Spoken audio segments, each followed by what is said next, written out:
मराठ्यांचा वाघ थोड्याच वेळात आपल्या नांदेडमध्ये दाखल होणार आहे। आज जरांगे पाटलांवर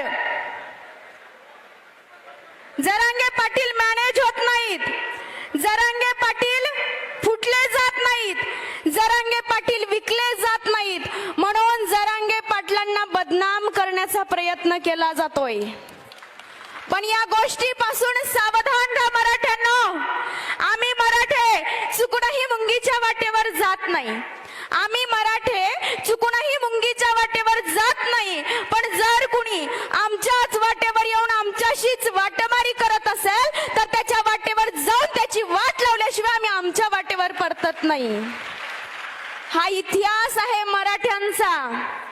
मराठा कोणाला म्हणायचं? कीर्तनातील टाळ मराठा, वारकऱ्याच्या गळ्यातील माळ मराठा। कीर्तनातील टाळ मराठा, वारकऱ्याच्या गळ्यातील माळ मराठा, महाराष्ट्राची नाळ मराठा। बोला एक मराठा, एक मराठा। शिवबाची तलवार मराठा, शिवबाची तलवार मराठा, तलवारीची धार मराठा, शत्रूवरचा वार मराठा। बोला एक मराठा, एक मराठा। स्वराज्याचा घाट मराठा, स्वराज्याचा घाट मराठा, सह्याद्रीचा थाट मराठा, वीर दौडले सात मराठा। आणि आज आरक्षणासाठी नांदेडमध्ये एक सात मराठा। बोला एक मराठा, एक मराठा। आता आपल्याला जरांगे पाटलांच्या पाठीशी खंबीरपणे उभं राहण्याची खरी वेळ आली आहे। आमच्या अंतरवालीमध्ये माया बहिणींवर लाठीचार्ज केला, गोळीबार केला, आमच्या माया बहिणींची डोकी फोडण्यात आली। काय चूक हो आमची? आम्ही आमचा हक्क मागतोय, आम्ही आमचा न्याय मागतोय। आम्हाला दुसऱ्याच्या ताटातलं नकोय, आम्हाला आमच्या हक्काचं हवंय। आज मनोज जरांगे पाटील लढतात कुणासाठी? ना सत्तेसाठी, ना सत्तेसाठी, ना पैशासाठी, ना खुर्चीसाठी, ना सत्तेसाठी, ना पैशासाठी, ना खुर्चीसाठी। मनोज जरांगे पाटील लढतात फक्त तुमच्या आमच्या लेकरांसाठी। आज आमच्या लेकरांचं अस्तित्व धोक्यात गेलंय। अहो 100 एकर शेती होती पाटलांकडं, पण आता आहे का? नाहीये। आता 1.5 आणि 2 एकराचा पाटील। समजा तुमच्या पूर्वजांना 100 एकर शेती, त्यांना 4 मुलं, प्रत्येकाच्या वाट्याला किती? 25-25। परत त्यांना 2 मुलं, प्रत्येकाच्या वाट्याला किती? 12.5-12.5। परत त्यांना 2 मुलं, प्रत्येकाच्या वाट्याला किती? 6-6 एकर। परत त्यांना 2 मुलं, प्रत्येकाच्या वाट्याला किती? 3-3 एकर। परत त्यांना 2 मुलं, प्रत्येकाच्या वाट्याला किती? बरं 3-3 एकर इथपर्यंत ठीक। आता 1.5 एकर मध्ये जगायचं कसं? पोटाची खळगी भरायची कशी आणि लेकराच्या शाळेसाठी लाखोची फी भरायची कशी?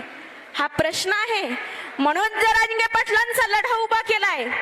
हा लढा सर्वसामान्य मराठ्यांसाठी आहे। काही लोक मुद्दामून विरोध करतायत।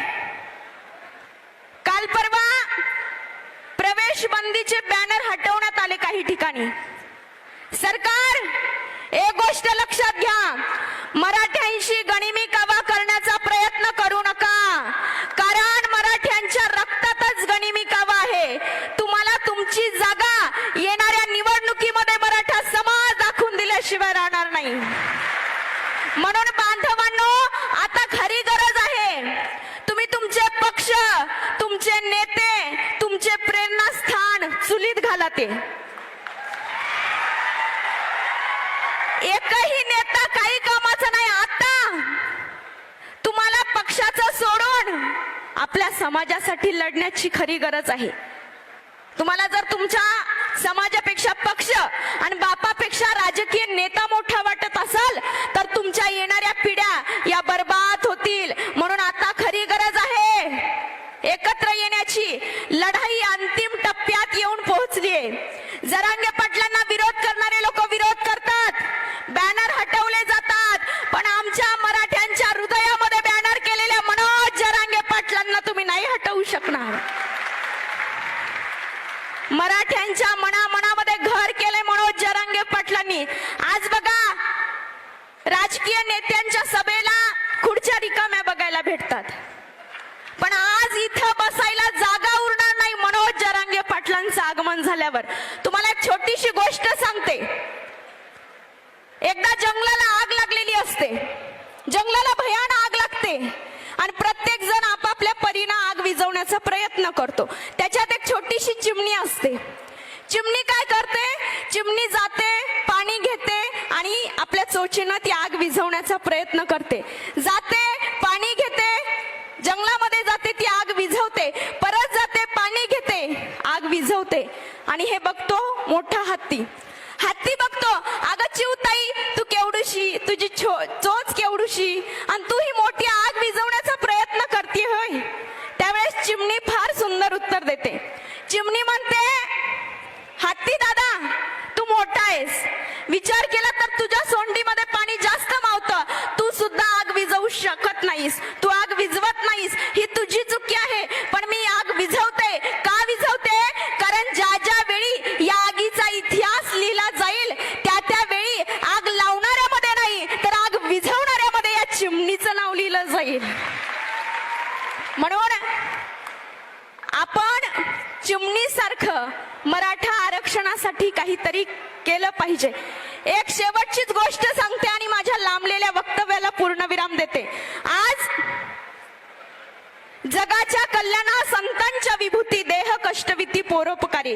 जगाच्या कल्याणासाठी, समाजाच्या कल्याणासाठी चांगली माणसं चांगलं काम करतात, पण त्यांना त्रास होतो. त्रास माझ्या शिवरायांना झाला, त्रास माझ्या तुकोबारायांना झाला, तरी त्यांना लढणं सोडून दिलं नाही. एका राजानं 2 पोपट विकत घेतले. बघा पटतंय का? एका राजानं 2 पोपट विकत घेतले. एक दिला कसायाच्या घरी आणि दुसरा दिला साधूच्या घरी. दोन्ही पोपट 2 घरी दिले. साधूच्या घरचा पोपट वाढू लागला, कसायाच्या घरचा सुद्धा पोपट वाढू लागला. एके दिवशी राजा फेरफटका मारावा म्हणून नगरात गेला. पहिले आलं साधूचं घर. साधूच्या घराच्या भिंतीला छान पोपट अडकून ठेवला होता. राजा पोपटाला बघतो. पोपटाला बघून तो पोपट असा बोलतो, राजे साहेब या, तुम्ही फार महान आहात, तुम्ही फार पराक्रमी आहात, तुमचा विजय असो, तुमचा जय जयकार असो, तुम्ही दानशूर आहात, तुम्ही पराक्रमी आहात. हे ऐकून राजाला कौतुक वाटतं. राजा म्हणतो, प्रधान काय सुंदर बोलतो, याला काहीतरी बक्षीस द्या. ठरलं साधूच्या घरच्या पोपटाला बक्षीस द्यायचं. थोडं पुढे गेले, पुढे आलं कसायाचं घर. कसायाच्या घराच्या भिंतीलाही छान पोपट अडकून ठेवलेला असतो.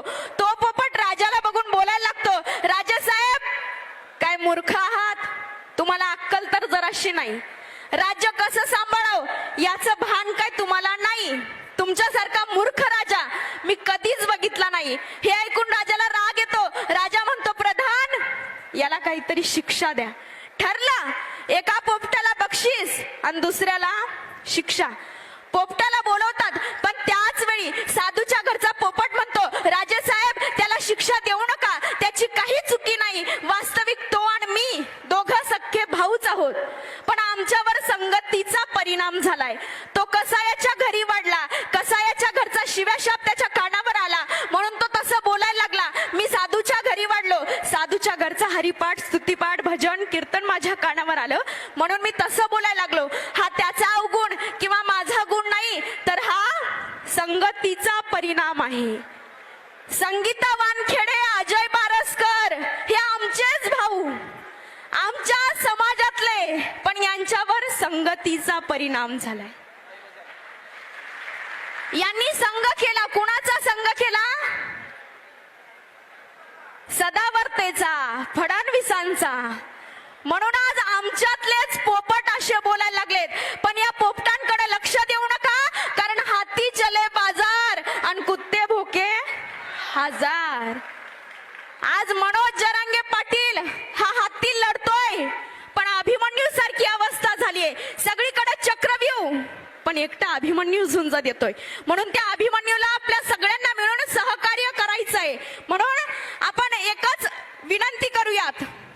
अनेक वादळं पेललीत तुम्ही जरांगे पाटील, अनेक वादळं पेललीत तुम्ही, असा मला विश्वास पायाशी जमीन आणि पाठीशी आकाश आहे. तुमच्या पायाशी जमीन आणि पाठीशी आकाश आहे. या मातीत पाय घट्ट राहून तुम्ही सह्याद्री सारखे ताट आहे. या मातीत पाय घट्ट राहून तुम्ही सह्याद्री सारखे ताट आहे. आणि जाऊन सांगा त्या वादळांना तुमची मनोज जरांगे पाटलाशी गाठ आहे. तुमची मनोज जरांगे पाटलाशी. धन्यवाद. जय जिजाऊ, जय शिवराय, जय शंभूराज.